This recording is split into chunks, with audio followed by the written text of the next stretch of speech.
അമ്മയുടെ ചാണകം വീണിട്ട് ഇവിടുത്തെ മണ്ണ് നോക്കി നല്ല ഫലപുഷ്ടമായ മണ്ണാണ്. നമുക്ക് സാധാരണ മണ്ണ് പോലെയല്ല.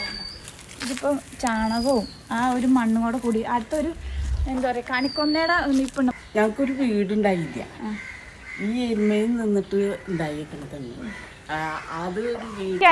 അതിനല്ല പണി അറിയാം, കൃഷിക്കാരെ വീട്ടിലത്തെ പെണ്ണ. അതെയോ? അപ്പൊ എന്തായാലും നല്ല സപ്പോർട്ടുമാണ്. അത് നെല്ല് പുഴുങ്ങി ഉണക്കി വെക്കും. അതിനെ കുറിച്ച് നല്ല അഭിപ്രായമാണ്. നമസ്കാരം, ഇടപ്പറമ്പി ഫാംസിന്റെ പുതിയൊരു വീഡിയോയിലേക്ക് എല്ലാവർക്കും സ്വാഗതം. ഞാൻ സിനോബി. നമ്മളിപ്പോൾ ഉള്ളത് ചാലക്കുടിയിലുള്ള ബാലൻചേട്ടന്റെ അടുത്താട്ടോ. ഇവിടെ ബാലൻചേട്ടന്റെ എരുമ വളർത്തൽ കാണാൻ വേണ്ടി വന്നിരിക്കുന്നത്. എനിക്ക് തോന്നുന്നു നമ്മുടെ ചാനലിൽ ആദ്യമായിട്ടാണ് എരുമ വളർത്തൽ കാണിക്കുന്നത്. ഇവിടെ ഇപ്പോൾ കുറേ അത്യാവശ്യം നല്ല എരുമകളൊക്കെ ഉണ്ട്. ഇവിടുത്തെ എരുമകളുടെ ചാണകം ഉപയോഗിച്ചാണ് ഇവിടുത്തെ നെൽകൃഷിയൊക്കെ ചെയ്യുന്നത്. അതോടൊപ്പം തന്നെ ഇതുങ്ങളെ പുറത്ത് വിടുന്നുണ്ട് കേട്ടോ. അതിന്റെ കാഴ്ചകളും അതിന്റെ സീനൊക്കെ നമ്മളൊന്ന് നന്നായിട്ട് ഇന്നൊന്ന് കാണാൻ പോവുകയാണ്. അപ്പൊ നേരെ വീഡിയോയിലേക്ക് പോകാം കേട്ടോ. ബാലൻചേട്ടന്റെ ഭാര്യയാണ്, ഓമന പേര്. ഓക്കെ. അപ്പൊ ചേച്ചി എത്ര വർഷമായിട്ടാണ് ഈ എരുമ വളർത്തൽ തുടങ്ങിയിട്ട്? 26 കൊല്ലമാണ്. അതെയോ? ശരിക്കും പറഞ്ഞാൽ സാധാരണ എല്ലാവരും പശുക്കളെ മാത്രം വളർത്തുന്ന ഒരു രീതിയാണ് ഇപ്പോഴത്തെ. പിന്നെ എന്തുകൊണ്ടാണ് ഈ എരുമ വളർത്താനുള്ള കാരണം? പശുക്കളോട് വലിയ താല്പര്യമില്ല. എന്താ അതിനുള്ള കാരണം? എന്താ? അത് അവർക്ക് അവരെ ശുശ്രൂഷിച്ച് നല്ലോണം നോക്കിയില്ലെങ്കിൽ അച്ഛനും എരുമ അങ്ങനത്തെ ഒരു പാരമ്പര്യമാണ്. പിന്നെ പശുക്കളെ നോക്കണമെങ്കിൽ ഭയങ്കര ഇതാണ്. അതെ അല്ലെ? നല്ല ഒരു അവരെ മഴയത്ത് കെട്ടാൻ പാടില്ല, വെയിലത്ത് കെട്ടാൻ പാടില്ല, അങ്ങനെയൊക്കെയാണ് അവരുടെ കാര്യം. ഇതാവുമ്പോ ഞങ്ങൾക്ക് ഒരു പ്രശ്നമില്ല. ഞങ്ങൾക്കെന്നല്ല, ഇവർക്ക് ഒരു വെയിലത്തും കെട്ടാം മഴയത്തും കെട്ടാം. അവർക്ക് മഴയും വേണം വെയിലും വേണം. വെള്ളമുണ്ട് ഇഷ്ടം പോലെ. അപ്പൊ അവിടെ പാടത്ത് കൊണ്ടുപോയി കിട്ടും. ഞങ്ങൾക്കൊരു വീടുണ്ടായില്ല, ഈ എരുമയിൽ നിന്നിട്ട് ഉണ്ടായിരിക്കണതാണ്. അത് ഒരു വീടായി. 2 കുട്ടികളുണ്ട്, 2 പേര്. ഒരാളെ ഡിഗ്രി വരെ പഠിപ്പിച്ചു, ഒരാളെ M.Com വരെ പഠിപ്പിച്ചു. അവരെ കല്യാണം കഴിച്ചു. ഒരാൾക്ക് 2 കുട്ടികൾ, ഒരാൾക്ക് ഒരാൾ. അത്രയ്ക്ക് നേട്ടം ഉണ്ടായി അവർ. അപ്പൊ എരുമ വളർത്തണം കൊണ്ട് ഞങ്ങൾക്ക് ഒരു വീഴ്ച അങ്ങനെ ഒരു വലിയ നഷ്ടങ്ങളൊന്നും വന്നിട്ടില്ല. ഉയർത്തി ഉണ്ടായിട്ടുള്ളൂ.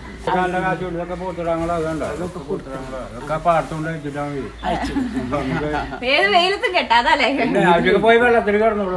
പരിചരിക്കുന്ന എന്തെങ്കിലും ബുദ്ധിമുട്ടായാലും കറക്കണം അങ്ങനെ എന്തെങ്കിലും കറക്കണതൊക്കെ ആള് തന്നെയാണ്. പോത്തുകുട്ടികൾ ഉണ്ടാവില്ലേ?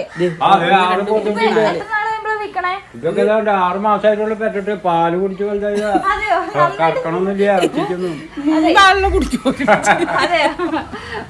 അവന് പോരാ, മറ്റൊരൊന്നും അങ്ങനെ ഇല്ല. പാലിഷ്ടം പോലെ പിന്നെ അത് കുടിക്കുന്നുണ്ട്. അതൊക്കെ 6 മാസമായിട്ടുള്ളൂ. ഇനി അവൻ കുടിക്കും.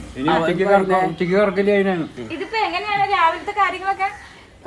കാലത്ത് ആള് 4 മണിക്ക് എനിക്ക് 4 മണിക്ക് എടുത്ത് വീട്ടുകളൊക്കെ കഴുകി ഈ കുടിക്കാൻ കൊടുക്കും.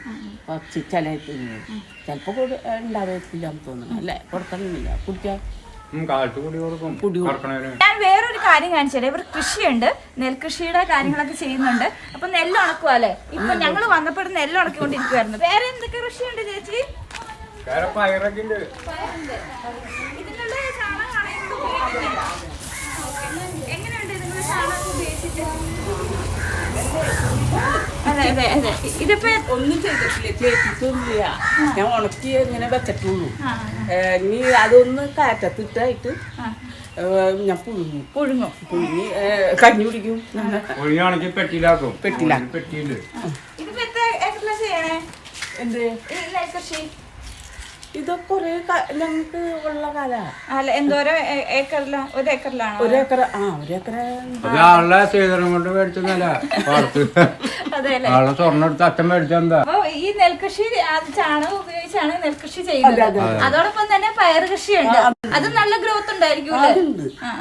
ഇതുങ്ങളുടെ ചാണകം ഉപയോഗിച്ചുകൊണ്ട് നല്ല രീതിയിൽ ഗ്രോത്തും കാര്യങ്ങളും ഉണ്ട്. അതും ദാദാ നോക്കിയാ നല്ല അതിന്റെ വിളവ് നല്ല വിളവാണ്.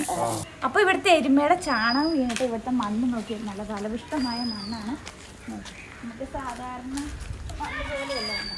ഇതിപ്പോൾ ചാണകവും ആ ഒരു മണ്ണും കൂടെ കൂടി അടുത്തൊരു എന്താ പറയുക കണിക്കൊന്നയുടെ നിപ്പുണ്ട്, മരം നിപ്പുണ്ട്. അത് നന്നായിട്ട് വളർന്നിട്ടുണ്ട്. അത് മാത്രമല്ല ഇവിടെ ചെടികളുണ്ട്. ആ ചെടികൾക്ക് ഈ ചാണകം ആട്ടിയിടുന്നത് നോക്കി നന്നായിട്ട് വളർന്നിട്ടുണ്ട്. സാധാരണ നമ്മൾ ചാണകം ഒഴിക്കാതിരിക്കുമ്പോൾ വളരെ മുരടിച്ചാണ് നമ്മുടെ ചെടികളൊക്കെ വളർന്നു. പക്ഷെ ഇവിടുത്തെ ചെടികളൊക്കെ നല്ല രീതിയിൽ നല്ലതായിട്ട് പൂവിട്ടിട്ടുണ്ട്, നല്ല ഭംഗിയാണ്.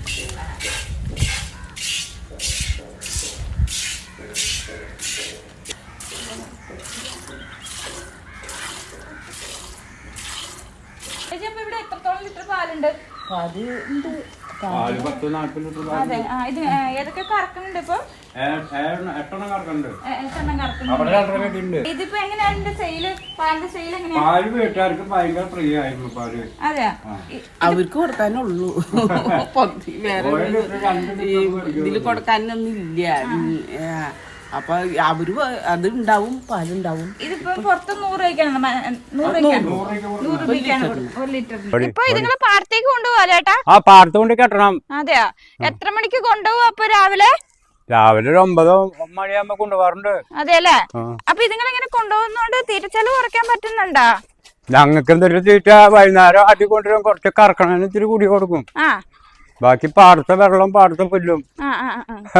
ഇതുങ്ങൾക്ക് അങ്ങനെ ചൂടും അങ്ങനെ പ്രശ്നങ്ങളൊന്നും ഇല്ല അല്ലേ? ഇപ്പൊ വെള്ളത്തിലിറക്കി കെട്ടാൻ പോവാ. എത്ര വയസ്സുണ്ട് അപ്പൊ ചേട്ടന്, ബാലചേട്ടന്? എനിക്ക് 65 വയസ്സായി. അതെല്ലേ? പിന്നെ ചേച്ചിയുണ്ട് കൂടെ സഹായിക്കാനായിട്ട്. അതിനെല്ലാം പണി അറിയാം, കൃഷിക്കാരെ വീട്ടിത്തെ പെണ്ണ. അപ്പൊ എന്തായാലും നല്ല സപ്പോർട്ടുമാണ്. അത് നെല്ല് പുഴുങ്ങി ഉണക്കി വെക്കും. അതിനെ കുറിച്ച് നല്ല അഭിപ്രായമാണ്. കുട്ടികളെ അപ്പൊ എത്രാമത്തെ വയസ്സിലാണ് കുത്തിവെക്കുന്നേ? കുട്ടികൾ 2-2.5 വയസ്സാകുമ്പോ കുത്തിവെക്കാം. കുട്ടികൾക്ക് അപ്പൊ എന്തെങ്കിലും പ്രത്യേകിച്ച് അങ്ങനെ തീറ്റയോ കാര്യങ്ങളോ, അതായത് നിങ്ങൾ കൊടുക്കണം അതേ തീറ്റ അങ്ങനെ എന്താ? ഞങ്ങൾ ഒന്നും കൊടുക്കണില്ല, ഞങ്ങൾ പാടത്ത് കൊണ്ടു തിന്ന് അതിന് വയറടച്ച് ആട്ടി കൂട്ടും. പെറ്റപ്പോ ഒരുമിച്ച് പറ്റൂ. ഓ, അപ്പൊ നല്ല അനുഗ്രഹമായി 6 ഒരുമിച്ച് പറ്റും. ഞങ്ങ കുത്തി വെച്ചിട്ടൊന്നല്ല, അതൊക്കെ അവിടെ പാടത്തെ പോത്തി ചവിട്ടി ചന പിടിച്ചതാ. നിങ്ങളിങ്ങനെ പോണ കാണാൻ തന്നെ നല്ലൊരു എന്തോരം ആൾക്കാർക്ക് ഇഷ്ടം എന്ന് പറയാ. ഭയങ്കര ഇഷ്ടം. ഒരു തല്ലാനൊന്നും പാടില്ല, ആൾക്കാർ കൊല്ലും. തല്ലണതിന് ആ വടി മേടിച്ച് ചേർന്ന ഞാൻ തല്ലും. അതെല്ലേ? വാ വാ വാ വാ വാ. ഇതിപ്പോ വടി വേണേ നിങ്ങളെ നിയന്ത്രിക്കാനായിട്ട്? വടി വേണ്ട, ഓഞ്ഞാ മതി. ചേട്ടാ ഇനിയിപ്പോ എന്തോരം ദൂരം ഉണ്ട്? ഇത് കുറച്ച് വഴിയല്ലോ, ഇതാ വഴിയിലെത്തുമ്പോ അങ്ങോട്ട് തിരിഞ്ഞു പോകും, പാടത്തേക്ക് പോകും. ഞങ്ങൾ വന്നപ്പോ കണ്ടായിരുന്നു, ബൈക്കിന് വന്നപ്പോ സൈഡിൽ കുറെ പോത്തുകൾ നിൽപ്പുണ്ടായിരുന്നു ഇവിടെ. അപ്പൊ എത്ര വയസ്സാകുമ്പോ ഈ പോത്തിനെ വിൽക്കണേ? അപ്പൊ ഒരു വയസ്സോ? ഒരു 1-1.5 വയസ്സാകുമ്പോ. വ്യത്യസ്തമായ ഒരു കാഴ്ചയാണ്. അങ്ങനെ സാധാരണ എല്ലാവരും പശുക്കളെ വളർത്തി അങ്ങനെ മുന്നോട്ട് പോകുമ്പോ ഇവിടെ എനിക്ക് പശുവിനെ എനിക്ക് ഇഷ്ടമല്ല. ചേട്ടൻ പറഞ്ഞെന്ന് വെച്ചാൽ ഇതിങ്ങൾക്ക് അധികം രോഗം വരില്ല, എത്ര വെയിലായാലും മഴയായാലും ഇതിങ്ങളെ പാടത്ത് കൊണ്ട് കെട്ടിയാൽ മതി, തീറ്റ ചെലവ് അധികം ഇല്ല. നെൽകൃഷി ചെയ്യുന്ന ഈ പാടാണ് ചേട്ടാ? ഈ പാടാണ്. അവിടെ നെല്ല് ഉണക്കാട്ട് വേണമല്ലോ. ഓക്കെ. ഇവിടുന്ന് എടുത്ത് നമ്മളെ വീട്ടിൽ കൊണ്ട് വെച്ചേക്കണേ അല്ലേ? അത് ഞങ്ങളുടെ തറവാട്ട് കണ്ടൊക്കെ അവർക്ക് പണിയാൻ കൊടുത്തേക്കാ. അതെ അല്ലേ? ഞാൻ ചേന പിടിച്ച് അമിത്തൊന്നും തീറ്റൊന്നും കൊടുക്കാറില്ല, പെട്ടിട്ട് കൊടുക്കാറുള്ളൂ. അല്ലാണ്ട് മുതലിക്കില്ല. 1500 രൂപ ചാക്ക് തീറ്റ മേടിക്കാം. ഈ എരുമകൾക്ക് അങ്ങനെ പ്രത്യേകിച്ച് ഇന്ന തീറ്റ കൊടുക്കാവോ അങ്ങനെ എന്തെങ്കിലും ഉണ്ടോ? അങ്ങനെയൊന്നുമില്ല, എല്ലാം കൊടുക്കാം. എന്ത് വേണമെങ്കിലും കൊടുക്കാം. ഉണ്ടായിരിക്കും പോകുന്ന പോക്കാണ്ടായിരിക്കും വഴി അറിയാം. എല്ലാ ദിവസവും പോകണോണ്ടല്ലേ? അതെ, തന്നെ ഞാൻ വന്നിരിക്കെ തന്നെ വീട്ടിലേക്ക് വരും. അതെയോ? തന്നെ വീട്ടിൽ വന്ന് തോച്ചിൽ നിൽക്കും. വൈകിട്ട് എപ്പോഴാ അയച്ചോണ്ട് പോണേ? ചിലപ്പോ അഴിക്കാതെ വന്നിട്ട് നേരം വയ്യ കഴിഞ്ഞാൽ തന്നെ വീട്ടിലേക്ക് വരും. തന്നെ വരൂല്ലേ? അപ്പൊ ഇത്രയും സമയം നമ്മൾ കണ്ടുകൊണ്ടിരുന്ന ബാലൻചേട്ടന്റെ എരുമ്പ് വളർത്തലാണ്. അപ്പൊ വീഡിയോ ഇഷ്ടപ്പെട്ടാലോ ഒന്ന് ലൈക്ക് ചെയ്യണം കേട്ടോ. അതുപോലെ തന്നെ ചാനൽ ഒന്ന് ഫോളോ ചെയ്യാൻ മറക്കരുതേ. അപ്പൊ അടുത്തൊരു നല്ലൊരു വീഡിയോ ഞങ്ങൾ വരുന്നതാണ്. അതുവരെ നമസ്കാരം.